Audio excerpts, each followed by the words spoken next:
غزہ کی اسرائیلی نسل کشی اختتام کا آغاز ہے۔ کوئی بھی مسلمان جو یہ سمجھتا ہے کہ امریکی اسرائیلی سلطنت صرف فلسطین کو نشانہ بنا رہی ہے تو وہ غلط ہے۔ وہ آپ کو تباہ کرنا چاہتے ہیں۔ وہ اول مسلمان اور پھر اسلام کو تباہ کرنا چاہتے ہیں۔ اس گھناؤنے کام کا آغاز سائکس پیکٹ ایگریمنٹ سے 1916 میں ہوا۔ اس ایگریمنٹ کو ٹرائی انٹینٹ بھی کہتے ہیں، جس میں فرانس اور برطانیہ نے کلیدی طور پر خلافت کو تباہ کرنے کا ارادہ کیا، اور اٹلی، روس و شریف مکہ اس کے باقاعدہ فریق بنے۔ شریف مکہ کی ناکامی کے بعد آل سعود کو فریق بنایا گیا۔ اس تمام تر آپریشن کو ایسٹ انڈیا کمپنی کے جاسوسوں نے لیڈ کیا، جن میں لارنس آف عربیہ مشہور زمانہ جاسوس ہے۔ اس تمام تر سازش کے دستاویزاتی پروف برطانوی اور فرانسیسی آرکائیوز میں موجود ہے۔ فلسطینیوں کو تباہ کرنا اس ناپاک مقصد کے حتمی اہداف کی طرف پہلا قدم ہے۔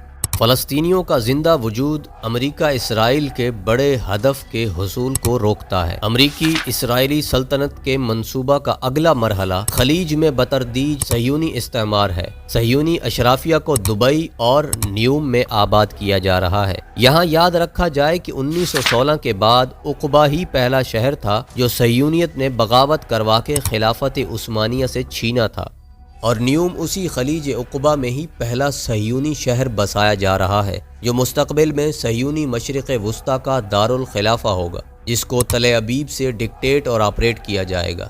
ابراہیمی گھرانہ ابراہیمی معاہدے اور چارٹر آف مکہ کے توسط سے خلیجی ممالک کی جارحانہ ڈی اسلامائزیشن اس تمام تر سازش کو عملی جامہ پہنانے کے لیے کی جا رہی ہے۔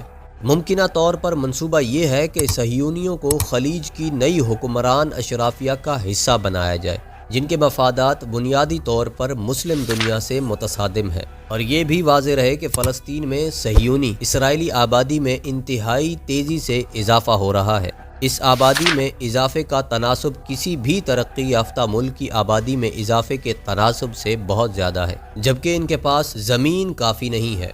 وہ سب سے پہلے فلسطینیوں کی باقی ماندہ زمین لیں گے اور بعد ازاں صہیونی تارکین وطن کو خلیجی ممالک میں بھیجیں گے۔ صہیونی اشرافیہ کی طاقت پہلے ہی امریکہ، برطانیہ اور فرانس میں دیکھی جا سکتی ہے۔ یہ تین ممالک ہیں جن کی پالیسیاں بنیادی طور پر صہیونی اشرافیہ کی تشکیل میں ہیں۔ اس لیے مسلمانوں کو ہوش کے ناخن لینے اور اپنی آنکھیں کھولنی ہوں گی۔ اگر ہمیں مکہ، مدینہ اور خلیج میں مسلمانوں کے مستقبل کی فکر ہے، اگر ہم مشرق وسطیٰ اور دنیا بھر میں مسلمانوں کے مستقبل کی فکر کرتے ہیں، تو پھر ہمیں امریکی اسرائیلی منصوبے کو آگے بڑھنے سے روکنا ہوگا۔ فلسطینی مجاہد اسلام کے ہیرو ہیں، جو خلیجی عربوں اور پوری مسلم دنیا کے تحفظ کے لیے لڑ رہے ہیں۔ وہ نہ صرف الاقصی کی حفاظت کے لیے لڑ رہے ہیں، بلکہ وہ خانہ کعبہ اور مسجد نبوی کی حفاظت کے لیے لڑ رہے ہیں، اور ان کی مدد کرنے کے لیے ہم جو کچھ بھی کر سکتے ہیں وہ کریں۔ انہیں ہماری دعائیں، سوشل میڈیا پر انتھک حمایت اور جو کچھ بھی ہم انہیں دے سکتے ہیں، اس کی ضرورت ہے۔ ہمیں مسلم اقوام کو اس حقیقت سے روشناس کروانا ہوگا کہ یہ جنگ فقط فلسطین کی نہیں، بلکہ یہ جنگ مسلمانوں کی بقا کی جنگ ہے۔ فلسطین تو وہ مزاحمت ہے جو اس یلغار کو عالم اسلام پر مسلط ہونے سے روکے ہوئے ہے۔ اگر آج یہ مزاحمتی حصار گر گیا تو صہیونیوں کو آل اسماعیل کی نسل کشی کرنے سے روکنے والا کوئی نہیں ہوگا۔